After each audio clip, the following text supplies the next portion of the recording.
30 दिसंबर है। तबादले की चर्चा, तबादले की जानकारी लेने के लिए बिहार के हर आईएएस रैंक के पदाधिकारी और आईपीएस रैंक के पदाधिकारियों में खलबली मची हुई है।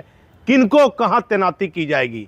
तो आज 1 दर्जन से भी अधिक आईएएस रैंक के पदाधिकारी का तबादला बिहार सरकार ने किया है। वही पुराने चेहरे, प्रभावशाली आईएएस पदाधिकारी, सरकार के चहेते पदाधिकारियों की तैनाती सरकार ने की है। कुछ पुराने आईएएस पदाधिकारी जिनकी इच्छा रहती है, आईएएस है, आईपीएस है, जिनको कहीं बेहतर जगह तैनाती नहीं मिलती है, वह चाहते हैं कि हमें भी मौका मिले। लेकिन 4 कमिश्नर बदले गए हैं। भागलपुर में जो पहले नगर आयुक्त रहे अवनीश कुमार सिंह, जो मुंगेर में डीएम रहे, जमुई डीएम रहे, मुंगेर के कमिश्नर रहे, अभी अतिरिक्त प्रभार में थे, उनको नई तैनाती, अतिरिक्त प्रभार में चल रहे थे, उनको तैनाती कर दी गई। छपरा में नए कमिश्नर बनाए गए हैं। मुजफ्फरपुर में नए कमिश्नर बनाए गए हैं। मुंगेर में प्रेम सिंह मीना साहब, जो भागलपुर डीएम रहे, भागलपुर कमिश्नर रहे, उन्हें मुंगेर का कमिश्नर बनाया गया है।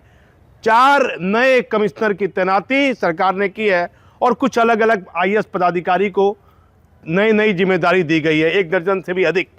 अब चले आइए आईपीएस और आईएएस रैंक के पदाधिकारी के बारे में एक लाइन हम कह देते हैं, जो बहुत महत्वपूर्ण पद है। आप कोई सिपाही चले आइए, यदि आईएएस प्रशासनिक रैंक की बात आप कीजिए, कोई आईएएस के साथ में कोई क्लर्क ड्यूटी कर रहा है, वो चाहेगा कि हम डीएम के पीए बन के रहें।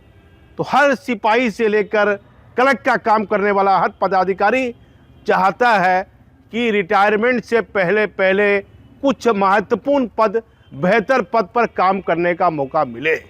उसी तरह आईएएस और आईपीएस रैंक, ये हर राज्य नहीं, पूरे देश का ये महत्वपूर्ण पद है। महत्वपूर्ण, इससे बड़ा कोई रैंक पद नहीं होता आईएएस और आईपीएस से बड़ा। तो ये हर आईएएस आईपीएस की चाहत रहती है, सरकार किसी की भी रहे, जो पाकसाफ पदाधिकारी हैं, चाहते हैं मुझे भी कार्य करने का मौका मिले, मतलब पड़े नहीं, मिले मुझे भी काम करने का मौका। तो उसी तरह अन्य राज्यों की बात कीजिए, बिहार की बात कीजिए, 100 जाति, बिहार जाति और 100 जाति से ऊपर नहीं उभर पा रहा है।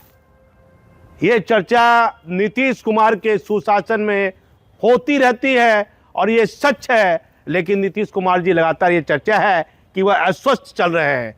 लेकिन जाति और 100 जाति से हर सरकार को, हर पदाधिकारी को ऊपर उठना पड़ेगा। अब उसी तरह चले आइए पुलिस हेडक्वार्टर। अब बताया जाता है कि आज देर रात 30 दिसंबर है, कल 31 दिसंबर है। एक महत्वपूर्ण पद को लेकर, एक महत्वपूर्ण पद जो बिहार में पुलिस हेडक्वार्टर का एक महत्वपूर्ण पद है, उस पद को लेकर गेमा-गेमी, संशय की स्थिति बनी हुई है। पदाधिकारी नीतीश कुमार फैसला लेते हैं या फिर सच में डीके साहब लेते हैं फैसला, सब कुछ जानता है। लेकिन इस वर्तमान युग में कोई पत्रकार का भी कई स्वरूप हो गया। कोई पत्रकार किसी पदाधिकारी से उलझना नहीं चाहता है। काहे कोई सच दिखाएगा, क्या मतलब है किसी को। लेकिन सरकार में, बिहार में एक पदाधिकारी जो अब सेवा मुक्त हैं, अपने पद से चले गए हैं। कई बार हमने सच दिखाने की कोशिश की है और गृह मंत्रालय, देश के प्रधानमंत्री हैं माननीय, और बीजेपी और जदयू का गठबंधन है बिहार में। सरकार को, माननीय प्रधानमंत्री को, गृह मंत्री को ध्यान देना होगा। एक पदाधिकारी के बारे में चर्चा होती है कि बिहार के सिस्टम को वो चला रहे हैं। हमारा कुछ भी कहना नहीं है। पूरी चर्चा एक कर्मचारी से लेकर प्रभावशाली पदाधिकारी तक में। अब पढ़ते अमृत है मुख्य सचिव बिहार के, उनके बारे में मैंने पूछा लोगों से, कोई मुझे नहीं कहता है। मुख्य सचिव दिल्ली गए हैं, दिल्ली से लौट रहे हैं। तबादले पोस्टिंग में डीजीपी, अब एसपी का आईपीएस का भेजना तो डीजीपी भेजेंगे। आप बताइए, एक और चर्चा बीच में हो रही है कि आईपीएस के तबादले पोस्टिंग में आईएएस रैंक के पदाधिकारी की भागीदारी देखी जाती है। ऐसा नहीं होना चाहिए। किसी भी राज्य है, यदि एसपी का जिला में पोस्टिंग करना हो, डीआईजी का आईजी का करना हो, तो उसमें डीजीपी ही भेजते हैं फाइल को। लेकिन डीजीपी साहब की बात कितनी मानी जाती है? खास करके विनय कुमार पाक साहब पदाधिकारी हैं, कोई पॉलिटिक्स से मतलब नहीं है। बिहार में हर एसपी जनता दरबार कर रहा है। अब चले ये डीजीपी साहब पर बोलते खबर है, तो डीजीपी साहब हर एक दिन जनता दरबार में बैठते हैं। पराया एसपी अपना फोटो वोटो खिंचा के 15-20 मिनट बैठे, 2-4 जनता से मिले, अपना चले गए। लेकिन डीजीपी, वर्तमान डीजीपी का 1 साल का कार्यकाल पूरा हो चुका है। ये सच है कि डीजीपी की कार्यशैली और पुलिस हेडक्वार्टर में बिहार की जनता की भीड़ ये बताती है कि पुलिस के प्रति आम जनता का विश्वास बढ़ा है। पुलिस हेडक्वार्टर के प्रति जिले के एसपी, डीआईजी, आईजी के बदले अब जनता का रुख पुलिस मुख्यालय की तरफ गया है। इसका मतलब जनता को विश्वास हुआ है कि पुलिस हेडक्वार्टर जाएंगे, डीजीपी से मिलेंगे, डीजीपी से आसानी से मिलकर अपनी समस्या को रख रहे हैं। ऐसा किसी राज्य में नहीं होता होगा। तो विनय कुमार साहब की कार्यशैली सबसे अलग है, सबसे पाक साफ है। जातिवादी भी नहीं, कुछ नहीं करना, बहुत पाक साफ पदाधिकारी हैं। लेकिन पुलिस हेडक्वार्टर में अब महत्वपूर्ण पद आ जाइए।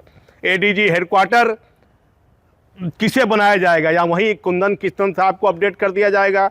तो सरकार की कार्यशैली पर सवाल उठना लाजिमी है। एडीजी एसटीएफ, यदि अन्य राज्यों में एडीजी एसटीएफ के डीजी रैंक के पदाधिकारी रहते हैं, उसे अपग्रेड करके कुंदन किशन साहब को दिया जाएगा, तो उस पर कम सवाल इसलिए उठेगा कि डीजी रैंक के पदाधिकारी एसटीएफ में अब अन्य राज्यों में तैनाती होती है। ये सच है। अब एक ही पद के लिए संशय की स्थिति बनी हुई है। और एक खबर हमारे पास और है, नए साल का इंतजार कर रहे हैं। खबर विस्फोटक है। खबर एक पदाधिकारी के भ्रष्टाचार की कहानी और सरकार की निगाहें उन पर टिकी है। और कुछ लोग पदाधिकारी आपस में ये चर्चा कर रहे हैं कि क्या जिस तरह आईएएस रैंक के पदाधिकारी का तबादला हो रहा है, आईपीएस में अब ये पोस्टिंग होगी, महत्वपूर्ण तैनाती होगी, कई डीआईजी की, कई आईजी की, कई जिले के एसपी की, तो कुछ नया चेहरा सरकार लाती है, नहीं लाती है, या वही पुराने नाम, वही पुराने प्रभावशाली पदाधिकारी? हर व्यक्ति की, हर पदाधिकारी की चाहत होती है। हम बार बार इसे दोहराने की कोशिश करते हैं। ये सच है कि उन्हें सरकार के समय, अपनी नौकरी के समय बेहतर पद पर सेवा करने का, कार्य करने का मौका मिले। तो पुलिस हेडक्वार्टर में एडीजी हेडक्वार्टर और एडीजी एसटीएफ और कई महत्वपूर्ण पद है जो अतिरिक्त प्रभार पर चल रहे हैं। सरकार को यह भी ध्यान देना होगा। कई आईपीएस पदाधिकारी के केंद्र जाने की चर्चा है।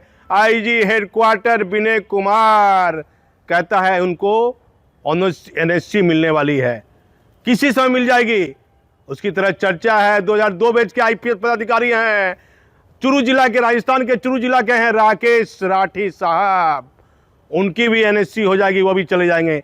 करीब 16-17 आईपीएस का नाम चर्चा का विषय बना हुआ है। कितने आईपीएस पदाधिकारी वापस केंद्र जाना चाहते हैं, केंद्र में अपनी सेवा देना चाहते हैं। तो सरकार को, माननीय प्रधानमंत्री, यदि हमारी इस समाचार को, देश के गृह मंत्री हमारे इस समाचार को देख रहे हैं, तो आपका गठबंधन है नीतीश कुमार से, यहां जो तैनाती बदली पोस्टिंग हो रही है, इस पर भी आप अपनी नजर, अपनी निगाहें, आपके पास एक से एक केंद्रीय जांच एजेंसी है, बड़ी बड़ी जांच एजेंसी है। आप मालूम कीजिए कि आपने जिस नेता को इतना बड़ा महत्वपूर्ण पद दिया है, क्या उसका कोई रिश्तेदार, कोई पदाधिकारी, कोई उसका, आपके प्रभावशाली नेता का कोई रिश्तेदार भ्रष्टाचार? प्रेमचंद साहब की वह कविता में दोहरा देता हूं, न्याय और नीति, न्याय और नीति ये सब लक्ष्मी के खिलौने हैं, वह जैसा चाहती है न चाहती है। माननीय प्रधानमंत्री जी, गृह मंत्री जी, कठोर सत्य में बता रहा हूं, चर्चा का मुख्य केंद्र है बड़े बड़े पदाधिकारी में। सरकार का एक प्रभावशाली नेता का रिश्तेदार कुछ गड़बड़ कर रहा है, गड़बड़ कर रहा है, ये पूरी चर्चा है। और इस चर्चा में क्या दम है, क्या सच्चाई है, केंद्रीय जांच एजेंसी और गृह मंत्रालय ध्यान दे कि आखिर क्या इस चर्चा में दम है। कोई हमारे पार्टी का, कोई नेता का रिश्तेदार क्या कुछ गड़बड़ कर रहा है, तबादले पोस्टिंग के नाम पर कुछ गड़बड़ कर रहा है, यदि इसमें सच्चाई है, इस चर्चा में हमारा कुछ कहना नहीं है। तो सरकार सहित केंद्रीय जांच एजेंसी ध्यान दे, थोड़ा इंतजार का मजा लीजिए। 2 दर्जन से भी अधिक आईपीएस पदाधिकारी को नई जिम्मेदारी मिल सकती है। पुलिस हेडक्वार्टर के महत्वपूर्ण पदों पर हर आईएएस और हर आईपीएस, हर पत्रकार की, हर प्रभावशाली पदाधिकारी की, नेता की पैनी निगाहें हैं कि हेडक्वार्टर की जिम्मेदारी किसको मिलेगी, कौन होगा एडीजी हेडक्वार्टर और कौन होगा एडीजी प्रमुख, एडीजी एसटीएफ के प्रमुख। क्या सच है और क्या झूठ, कुछ इंतजार का मजा लीजिए। 24 घंटे में एक बड़ा आदेश, तबादले पोस्टिंग की लिस्ट जारी हो सकती है। हमारा खबर बनाने का महत्व है, सरकार तक बात जाए। किसी भी पदाधिकारी से हमारा कोई निजी मतभेद नहीं है। जो सच है, जो चर्चा होती है, हम कोशिश करते हैं कि चर्चा के माध्यम से ये खबर, ये समाचार सरकार तक जाए। मैं इसमें भागलपुर से दीपक नौरंगी।